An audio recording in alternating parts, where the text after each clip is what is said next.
Hey everybody, we are live. Today I am your host Ethan Zerka, and I have my co-host over here, Saqib. Saqib is a partner with our company and one of our esteemed team members. He is indispensable, and we wouldn't be able to get things done without him. Saqib, please introduce our guest today. Yes, today we have Henry with us, and he is from Epic.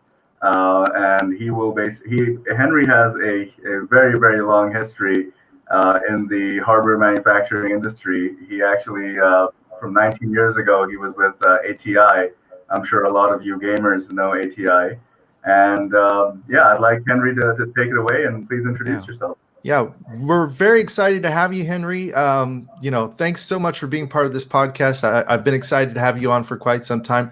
Tell us about how did you get here to where you are in life today? Yeah, tell us the history about ATI and bring us up to speed. Sure. I love hardware. I've been in hardware for 20 years before this, and at ATI we really helped shape the PC business. We're doing really cool things such as defining the gaming API, which became the basis for Xbox. We did the PCI local bus. We helped Intel develop video. And so all throughout, we were very instrumental in terms of shaping the world of the PC business. Even Windows accelerators, something simple, you think Windows runs today. But back in the day when we had dinosaurs and we had to carry our laptops on our back, these things were different. Windows, when you dragged across the screen, it used to jump. So, we helped pioneer the concept of Windows accelerators too. And I'm really excited about blockchain because we think that the innovation that has been happening in blockchain is nowhere near what it should be. And, it's through, I don't want to say professional firms, but through people that really understand chip technology that can come in and help revolutionize the shape of the business. We're not in it just for cryptocurrency. Our end goal is to provide what we call a BPU, a blockchain processing unit, to replace CPUs, so that when you can fully run these transactions on crypto, you can run it like a Visa, 100,000 transactions per second instead of maybe 100 transactions per second that we're getting today.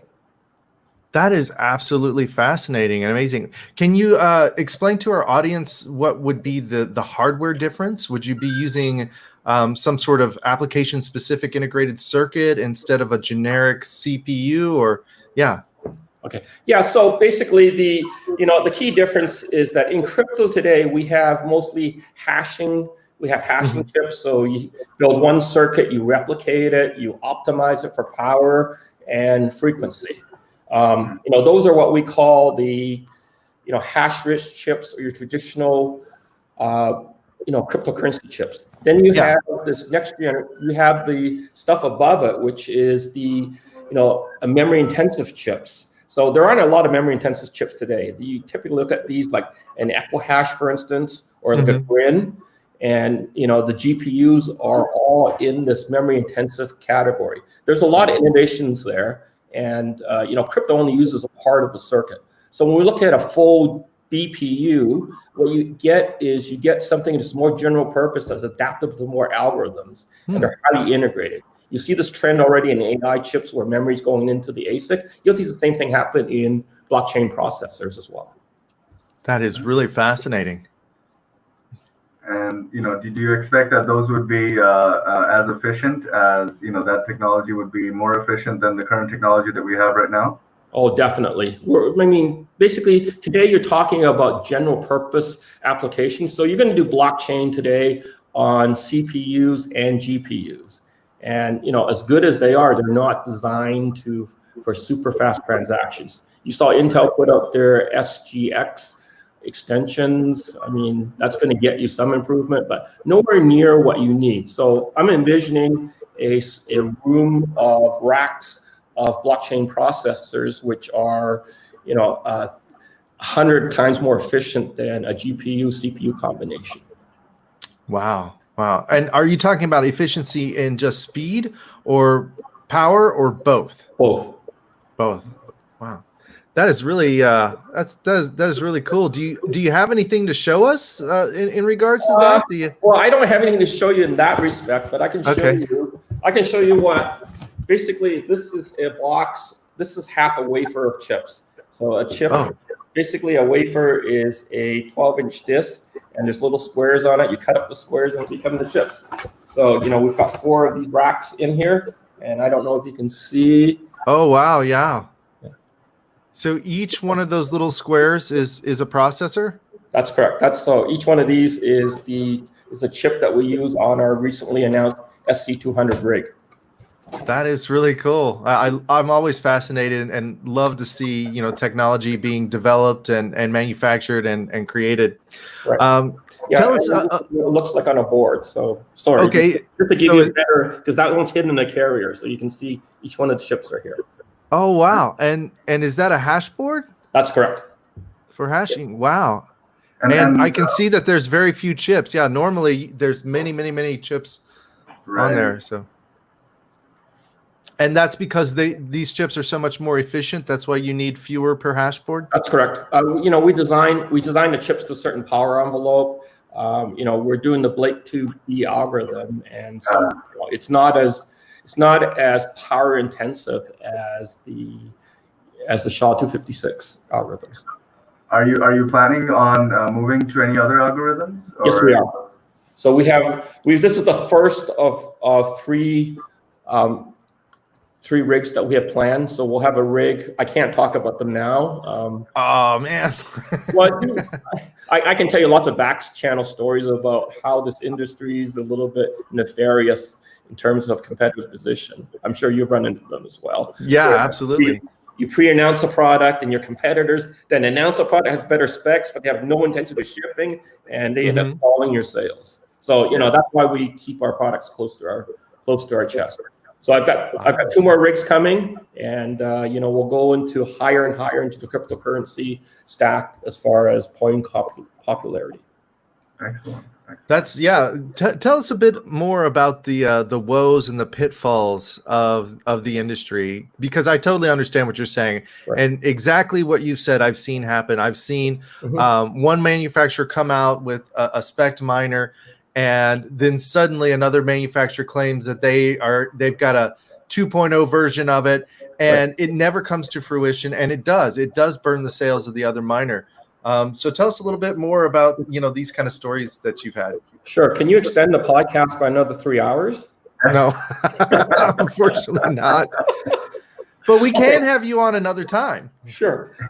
We can do that as well. So there's lots of pitfalls. I can just rambling off the top of my head is, I think the whole idea that chips are easy. We've seen many manufacturers in the past say, I can do a chip. So they contract a hardware company, they contract to do the chips, they contract a board company, and they contract a firmware company. And then they try and put these things together. And inevitably, it never meets spec because they either scrimped on budget, or they don't set the spec right, or they don't have even the right people to evaluate how well the system's going to work. When we're at AMD or here, we spend so much time up front saying, we're going to develop a spec. Here's how it's going to work, and we do the simulations, and we have everything in place before we start the project. Otherwise, you're getting this kind of Lego. It's like a blind man building a Lego set. Something's going to come up, but you have no idea what it is. Yeah, and so that's been one of the biggest challenges in terms of and a lot of this is because we have software people defining hardware standards. I don't profess to know how to build a house. I can tell you generally how it's done, but you would never contract me to build a house. So why would you contract a software person to help you build a rig? Yeah. When you look at the people that are building it or are making the specifications, they don't have much semiconductor experience. I spend all my time on forums trying to refute these claims that are not achievable. So that's the first pitfall, and so a company like Epic coming in would be a professional company, if you will, with solid semiconductor experience. We've built 10 generations GPUs, and we've built 6 generations of game consoles. So we're the guys that we know how to build high quality hardware. So, that's kind of the back end. The front end side is that, because you've got this kind of, inadequate specifications, and then you have all this marketing FUD, is you now have this product of competing with paper tigers, as I call it.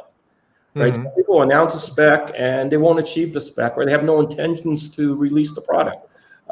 Silicon, you wouldn't expect to do this, but they did the product. They made the same thing with Grin. We did a single chip with integrated memory for Grin, and Silicon announced their product to compete with us, but they never really had anything.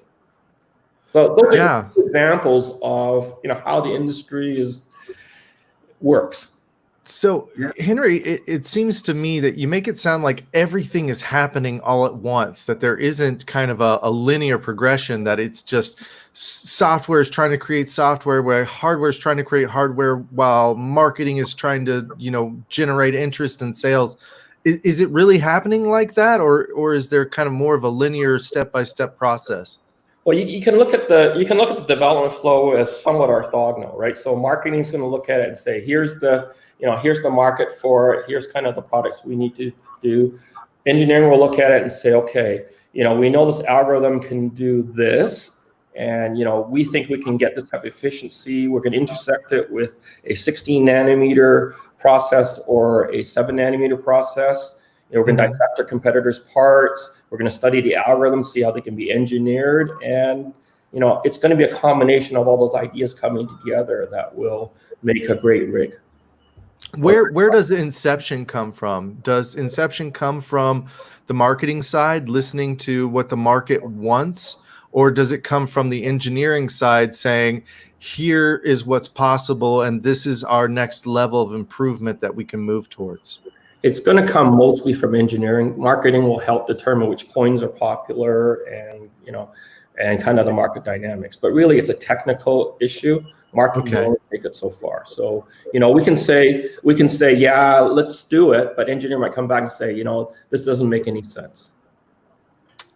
And I'm sure you've heard many of those conversations. More, if you got paid $1 for every one of those conversations, you wouldn't need to work. Am I right? Yeah. Exactly. There's a classic cartoon you should take a look at. It shows a customer, a kid's wanting a swing, and it shows an engineering built, which is this fancy schmancy swing, and it shows what marketing wants, which is this thing in a glass house. So somewhere along the line between this triangle is the right answer. Right. And go ahead, Saqib. Now, Henry, I know I was going to bring up, you coined the term ASIC resistance is futile. I kind of wanted to talk about that a little bit because, we got some interest in that phrase. I wanted to know about the origins, and also I wanted to know about your thoughts on ASIC resistance overall, and what you think about, smaller blockchains that can be possibly, chained off using ASIC. Yeah. So basically, the way we look at it is, there's nothing that's tamper-proof. Someone puts their mind to it, they're going to figure out how to solve it, right? So the whole idea on ASIC resistance is that you basically tie an algorithm to memory, and because memory is big and expensive, you can basically use the big memory models combined with a changing hashing functionality to make it ASIC resistant. And Ethereum is a good example of an ASIC resistant coin. What's interesting is that Grin is supposed to ASIC friendly, and they inadvertently became ASIC resistant because their algorithm is so damn tough to implement. Exactly. Now Grin uses the Mimblewimble algorithm, right? Okay. Yes, they use Mimblewimble for security, but they use Cuckoo Cycle for hashing, right? It's graphs actually, but so who comes up with these names? I love these names. Like, well, I'm actually. Do the engineers talk to their children and say, "What should I call this?" And Cuckoo. Grin has an interesting backstory, which is the founders of Grin loved Harry Potter, so everything in there is Mimblewimbles from Harry Potter. The founder Igno is was one of the characters in Harry Potter. And Okay, I've been a miner of both Grin and Beam, and I like both. I think that both has its advantages. Right. So I was wondering. So obviously, this your miner would work on Beam as well, right? No. So that one doesn't use. The Beam uses what they call, I think, Equibeam. So it's a variant of Equihash. So all the currencies try and make their algorithms slightly different. So if we look at Raven Coin adopted ProgPal, but they have their own version of ProgPal, which is called PAL.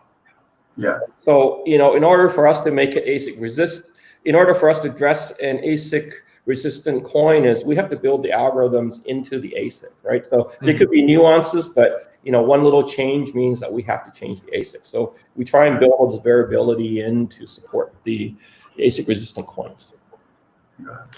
So, I mean, where do you see the future of these coins? I mean, obviously there's a lot of different camps. There's a lot of very smart people putting in effort and energy to make these successful. How do you think they will compare or fare in the next 5 years compared to Bitcoin? Well, are you going to censor me for saying this? No. Okay.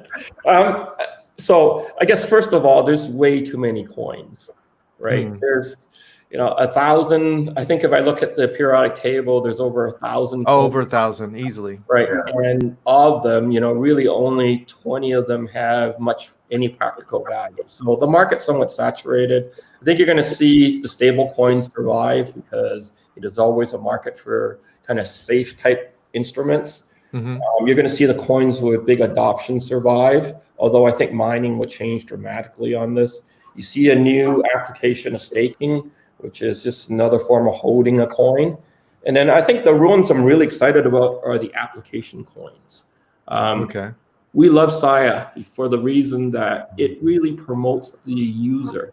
It's got a practical application behind it, which is, blockchain storage. We can see that vehicle easily with the right support vehicle overtaking Amazon. It's version 3, it's crowdsourced.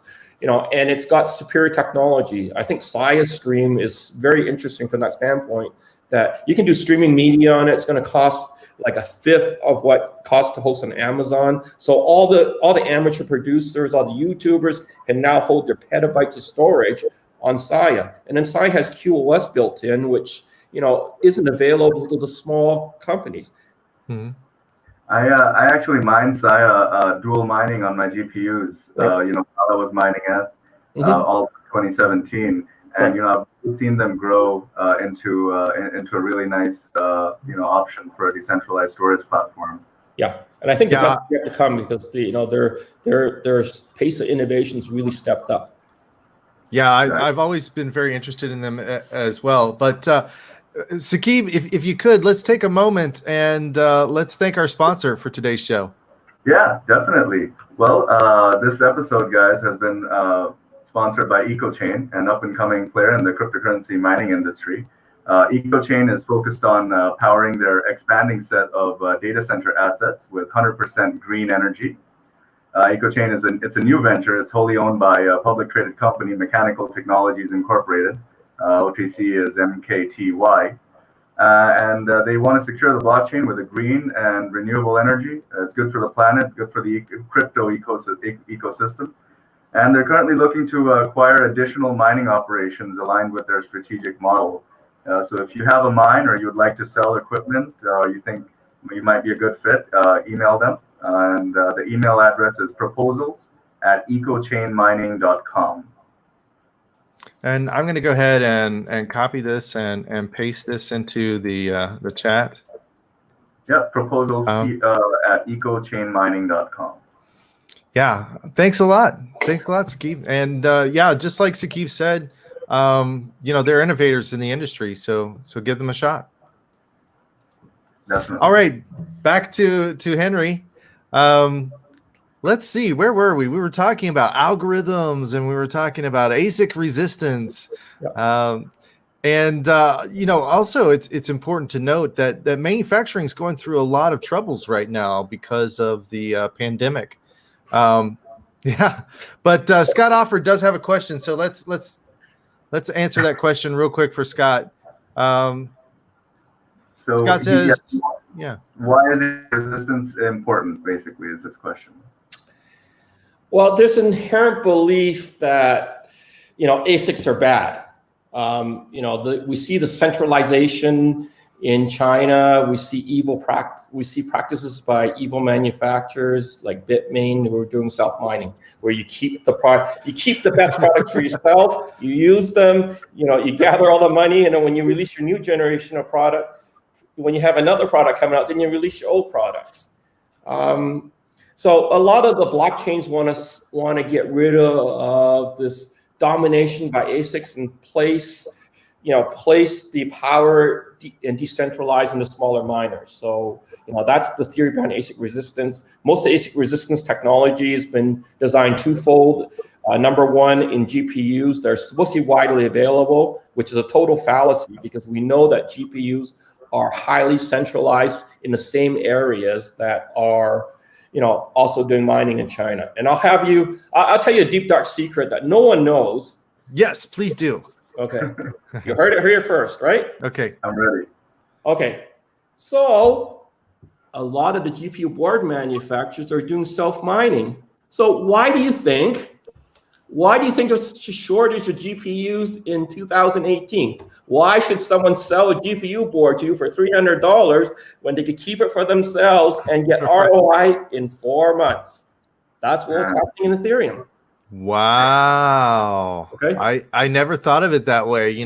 We always thought of the kind of PC world still existing outside of this space. But what you're saying is the manufacturers were basically pre-mining, getting an ROI on their cards, and then selling their cards to customers as brand new, right, getting another income from it as well. Yeah, or keeping it too long and having to write it off. Now we see the same thing happening in reverse now that GPUs are all written down. These are obviously all free and they're kind of mining in the background. You kind of tie that to your operations as a public company and you end up self-mining. So the second piece of ASIC resistance is you keep changing your algorithm. So, in that way, you change your algorithm every 6 months and it's hard for an ASIC to follow because ASICs are fixed function. They cannot change unless you make them somewhat programmable.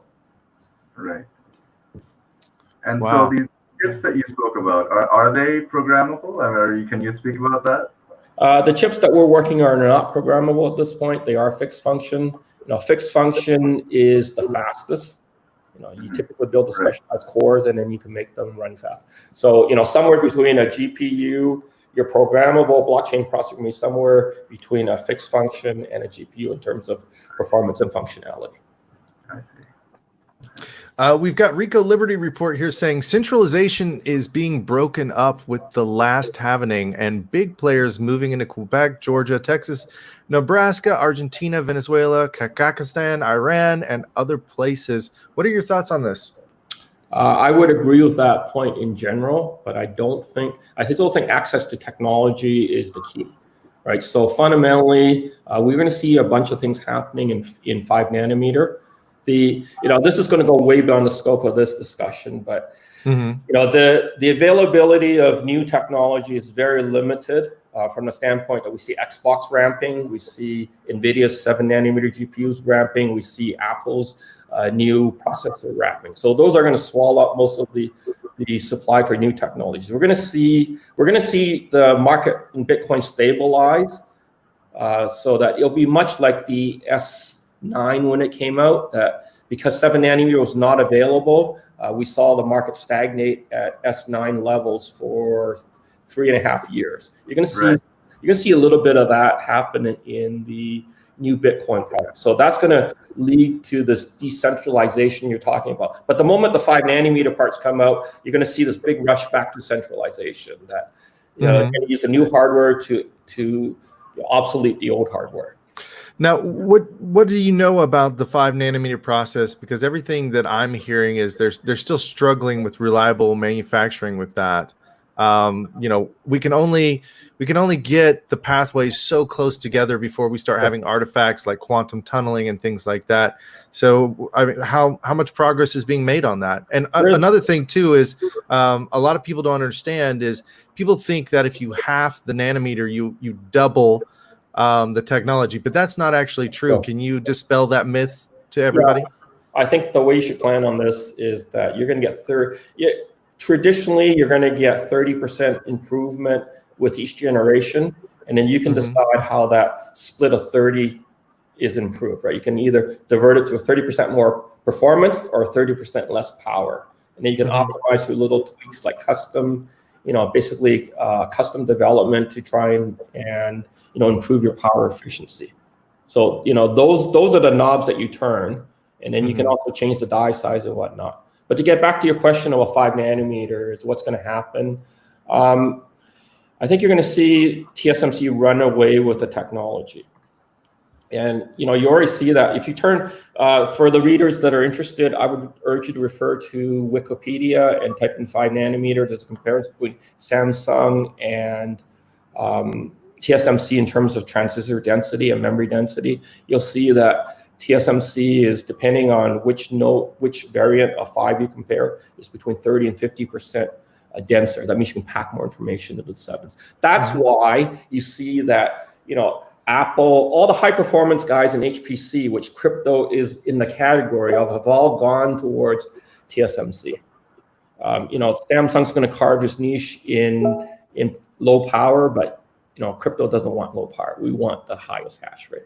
Right. Now, I mean, do you think there's ever going to come to a point where the density is going to become so dense that, like right now, we're struggling to get enough power to the miners? Like, the C19 receptacles are rated at 16 amps, and farms they can't use 208 volts anymore. They have to use 240 plus to get the power of just today's miner. Now, if we double the power demand, how do we overcome that issue? Are we going to have miners with 2 power supplies, doing 2 hash boards each, or I think you'll see a change in the form factor. So you're going to see, a lot of this stuff was designed for the home miner. The toaster boxes S9 size aren't the most efficient way to package a miner.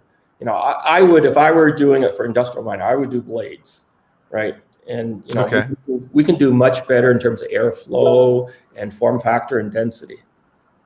Right. And then, to address your question about power, is we're always going to try and improve power, try and reduce power, but the ASIC resistant coins are probably the best at reducing power because the memory, the memory aspect of it uses less power than the hashing functions. That makes a lot of sense. Nick Burley here, hi Nick, good to see you here. He's saying, what do you think the timeline on 5 nanometer will be for miner manufacturers? Do you want the PR answer or do you want the practical answer? I want the practical answer given the current state of affairs, because we all know that a big manufacturer are having a little fight on the playground and everybody else is running around. They don't know what to do. They don't know if they need to call the teacher or the principal. And these two guys are just duking it out. So tell us what you really think. Okay, I really think that 5 nanometer technologies will not be available commercially on the market in Bitcoin until end of 2021. Okay, and that's about what I sense too. Right, I think they'll be lucky to hit those dates. So the reason is that Bitcoin is designed on a custom technology, and custom technology requires a lot of hand placement. You do those little tweaks, you try circuits, it works or it doesn't work. You look at what Jihan did in September 2018. He stood on stage, held a 7 nanometer chip up and said, I will have this in production at the end of the year. 3 chips later on the S17, they barely got into production. And those S17s are failing the field like no tomorrow. Oh, yes. Well, 5 is denser. There's no, the problem with custom technology, you have no learning experience. So what you do for 7 doesn't work for 5. So you're going to extend. You're going to waste, basically, we think you're going to waste $50–60 million burning mass, turning prototypes until you get your 5 nanometer product running. Really? So it's not just as simply as just scaling and adding more transistors. You have to kind of just rethink everything. Yes. with I think each it's size. exponentially more difficult as you get to 5 nanometer. Yes, that's right. So every generation is going to be tougher and tougher to do. This gets back to your transistor densities, and the other thing to keep in mind is the business dynamics of it. So one, you have no experience. You don't know how those chips are characterized. So you can design your circuit, but you don't know how practically it's going to perform because TMC doesn't have the optional data. What they will have is data from their ramp customers, which is going to be Apple. And a lot of what applies to Apple doesn't apply to, crypto. The crypto mining space. Yeah. Right. And then lastly, the reason I support that ramp is they're going to give all the supply to the high volume customers. Don't forget that Bitmain burned TSMC big time in 2018. Oh, yeah, they did. That's the first time that TSMC announced a financial shortfall. Yeah. Another thing too that I've heard in the industry is that Bitmain is only getting about a 30% return per wafer. So only about 30% of the chips on wafer are acceptable enough to be used. Now we probably know they're using more. They're sprinkling in some bad ones with the good ones, but that's a huge factor too because you're only getting a yield of 30%, but you still have to pay for 100% of the wafer. Sure. And one of the groups that we're working with, they have what makes them unique is they have an 85+% yield per wafer. Right.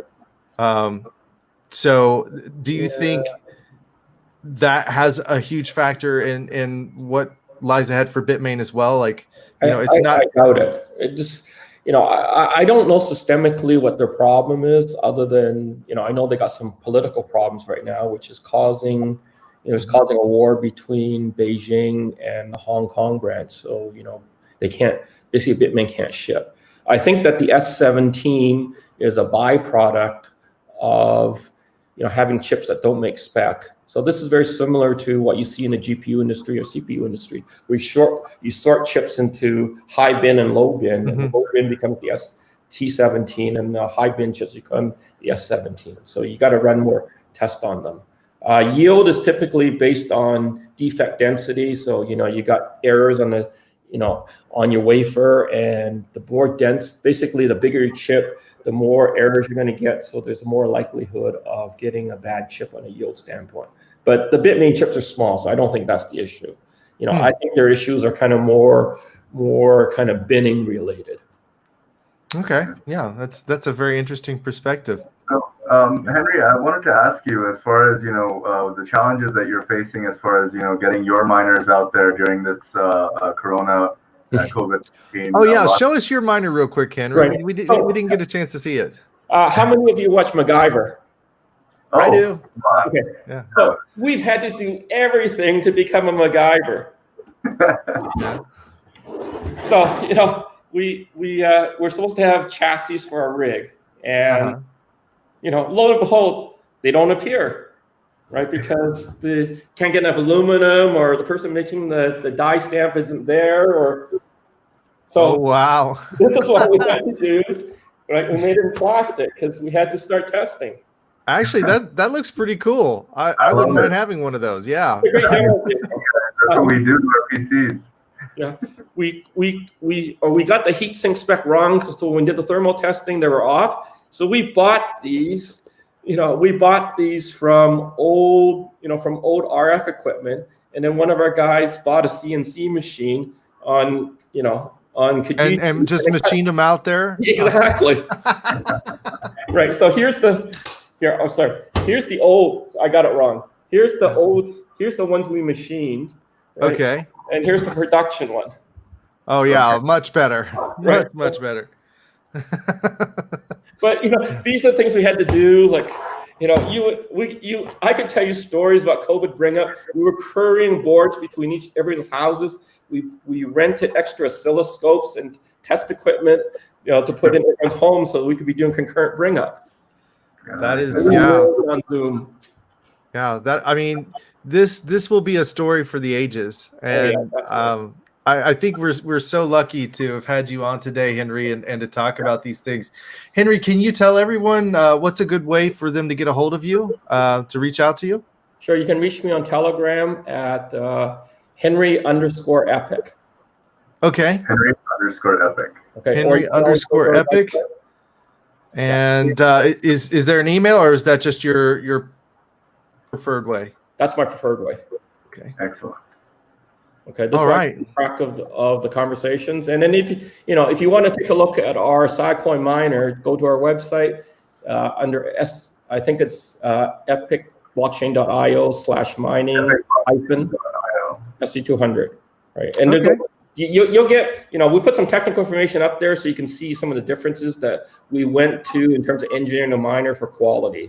And those are some of the things we're going to keep doing to make sure that, our customers have the most reliable miners. And keep watching us for new miners. Like, you'll see an announcement from us in Q1, and, Scott will probably have a lot of these too. That's right. Yeah, Scott and I are really looking forward to working with you and your future launches.